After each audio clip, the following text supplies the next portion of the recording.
Good morning, everyone. I'm Christine Sau. Welcome to this news briefing from the 251st National Meeting and Exposition of the American Chemical Society in San Diego. We're joined today by Dr. Kristopher Waynant from the University of Idaho. He'll be talking to us about his work on using beer hops to fight disease. Dr. Waynant. Thank you, Christine. Yes, in my laboratory at the University of Idaho, we are working on synthesizing humulones and lupulone derivatives. These humulones are the alpha acids that are in the hop plant, and lupulones are the beta acids, and they are the main compounds found in the soft resin material of the hop cone. The alpha acids, when you put them into the beer brewing process, they isomerize into these bittering units or these bittering particles that give beer its bittering taste. They've also been used for many years, as you know, where beer isolates itself from the rest of the alcoholic beverages, it is the hops, right? Everything else has sugar, water, and yeast, but the one thing that is unique to beer is the hops. So, and one of the reasons that it has been used for so long is because of their antibacterial properties, or basically stopping the spoilage of beer, right?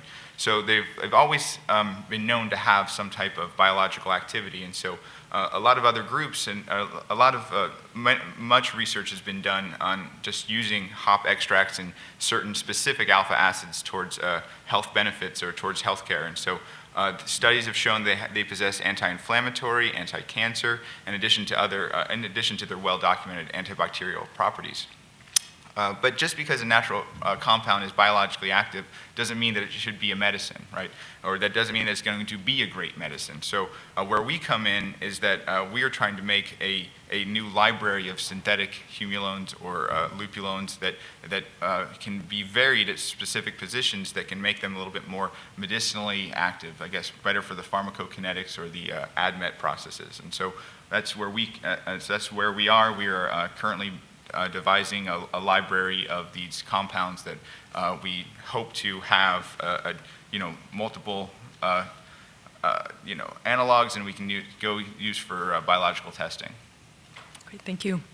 Do we have any questions? Sure. Yes. And please wait for the microphone and state your name before you ask your question. Over here, Kat. Hello, so it's Kath O'Driscoll from Chemistry and Industry magazine. Can you say how many of these compounds you've isolated so far? How big will this library be, and do you have plans to screen it? So right now we're working on right now we only have about 5 to 6. We're working on about 10 to 20 is what we want to have to screen. We're looking for collaborators towards the screening. We have one pharmaceutical company that is interested in what we are doing. They do a lot of the biological, or they contract out to do a lot of the biological testings, and so we're trying to work with them to get into that side of things. Yeah.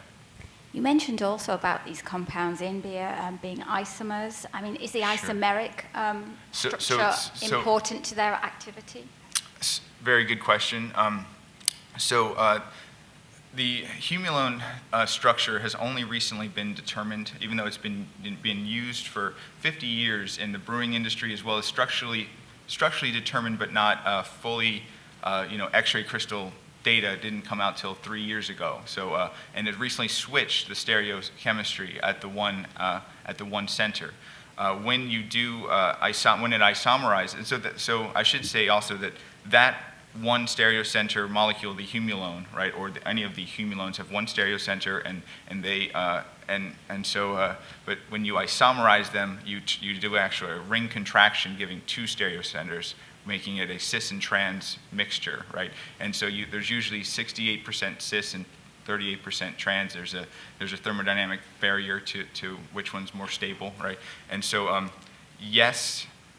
So the answer is yes and no, right? So the humulone itself is active, right, as well as the isomerized products, right? So it depends on which one you want. And I know that the one company that we've been in contact with, they're interested in the isomerized version.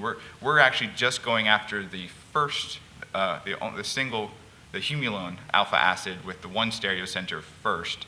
and then we will see throughout the process. I mean, there are other ways there's like photochemistry and things like that you can try to get just the one versus the other. So yes, it does matter. I don't know if the biological testing is out on one versus the other. Does that make sense? Thank you. Sorry. Do we have other questions? Yes. Please state your name and affiliation. Sam Tracy, Chemistry World. Good morning. Morning. What kind of information specifically would people searching this library be able to obtain? What type of specific information would they be able to? Well, I mean,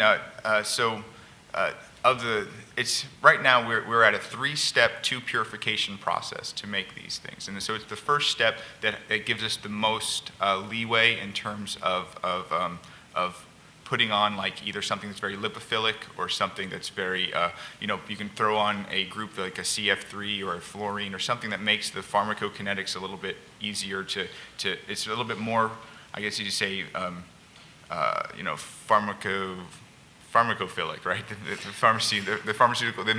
medicinal chemists like those types of that type of manipulations, right? So it's basically we can manipulate the molecule to not be a natural product, but to have more of these more friendly groups that you find in medicines, right? So those types of I don't know. I mean, in the layman's terms, it's hard to say, right? So. You understand what I'm saying? Or? All right. Okay, good. All right, we've got another question. Yeah, we have an online question from a freelance journalist named K.M. Kowalski. She's asking, what's tricky about synthesizing these compounds, and what kind of qualities do you expect these compounds to have that the natural versions do not have? Okay, so the tricky part, so I would say that the tricky part is the actual induction of the I would say all the 3 steps are tricky, right? But there's only one step that actually introduces the asymmetry, and that would be, I would say more that's the expensive step than the tricky step, right? Because it requires a chiral ligand. This chemistry was actually developed by the John Porco Jr. group from Boston College, and we're really just utilizing that chemistry. So we expect the activities to be very similar to the activities of the natural product. We just hope that it's more streamlined towards the med chemistry, where gets in, does its job, and gets out, that type of thing. All right, other questions? Bela? Bela Buslik, Office of Public Affairs. These compounds, of course, they're plentiful, but what specific pharmacological action are you looking for to enhance? And making a twist on it, that's my second question, is why not just recommend drinking a lot of beer to do something? Pleasure and health at the same time. So again, I guess on our side, we're really just pure, synthetic chemists, just after trying to make a variety of different compounds that have a higher degree of bioactivity for any of the myriad of studies that have already been shown for the biological activity. Anything that can enhance as well as make the compound more of a medicinal agent. The beer side, I would say that doing a back of the envelope calculation, you can sit there and go through how much hops must have gone into your beer to this large batch of beer, right? And then how much of that isomerized, how much of it didn't, how much of it just degraded, right? You really are not getting even if you're getting a medicinal amount, right? You're not getting it in probably the best way. I mean, I don't know. I need to.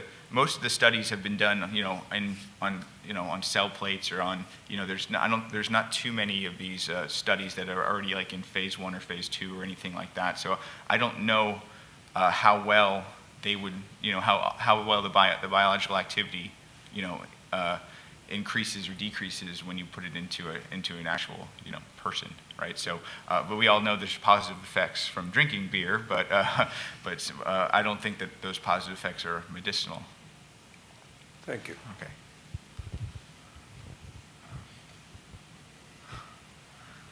Oh dear. smiling. Sam Tracy, Chemistry World again. Uh-huh. So you say that these molecules are known to have biological activity. Yes. And presumably we've separated that from the other chemicals that are there. Right. Could you give us a couple of examples of the kind of biological activity that they've been shown to have? So, I mean, there are studies on anti-cancer effects, anti-inflammatory effects, positive effects towards diabetes, or anti-inflammatory, I already did that one. I've seen a paper that said anti-MRSA, you know, and so, I mean, again, they've been shown to have a lot of antibacterial properties because, you know, they prevent spoilage in beer. But, so I guess, you know, where we come in is really more the idea that the main alpha acid in the hop extract is this one called humulone. And I know there's called humulones as a series, which is very confusing, but the one is called humulone, and it exists at about 70% of your 12% weight of the hop cone is humulone, right? And so the other ones, cohumulone, adhumulone, prehumulone, posthumulone, they're all very tiny quantities, and we can make those now and then start making derivatives of, well, or make similar ones from there, and we can, you know, see what the biological activity is of those specific humulones versus just the main one that's usually isolated, or this mix of all of them. You see what I mean? Oh, maybe I didn't answer the question. And do we have any idea how they work, or the particular proteins that they're attacking, or parts of the cancer cells? Right. So you know, there's plenty of I guess one example I have is I do know of is that there is in the case of the diabetes, it's one of the isomerized products goes after a peroxisome. It's a PPAR gamma, and I can't remember what PPAR gamma stands for right now. So there are specific enzymes. I know that you know, humulone or the alpha acids go after gram-positive bacteria as well. And so, I mean, there's certain aspects of the biology that elude me right now in this setting, but there are specifics to where they act.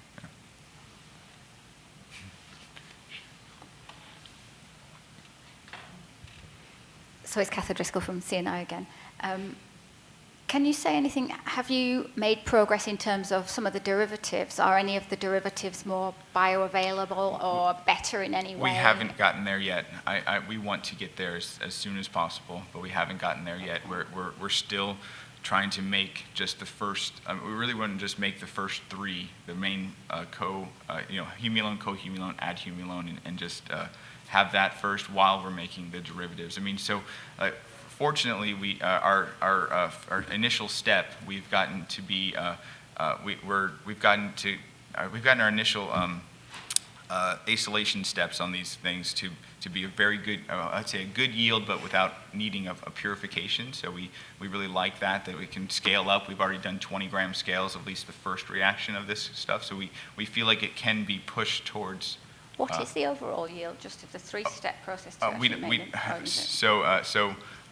We don't have concrete evidence of the total yield right now. It's low, I would say.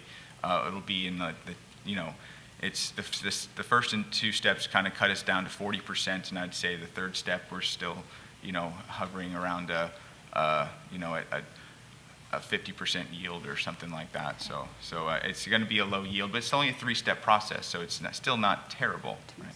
And also, I think, did you mention cough extracts, that alpha humulone was used in cough extract, or? No, hop extract. So hop extract. So you can so you can get hop extracts and humulone, and you can actually so one of the major drawbacks of this study is that you can isolate humulone just from the hop extracts, right? You can isolate the one as a salt, right, and you can crystallize it out, right? But you won't get the other major compounds or other minor compounds out. Are any of these compounds used commercially anywhere? Are they used in other products? Hop extracts are used commercially, but I wouldn't say that humulone or the isomerized humulones, to the best of my knowledge, I don't think they're used commercially in any way. Okay, thank you. Mm-hmm. Great. I think if there are no more questions, that wraps up this news briefing. Thank you so much, everyone. The archived version of this session will soon be posted at bit.ly/ACS Live San Diego. Please join us for our next press conference today at 10 a.m. on how blueberries could help fight Alzheimer's. Thank you.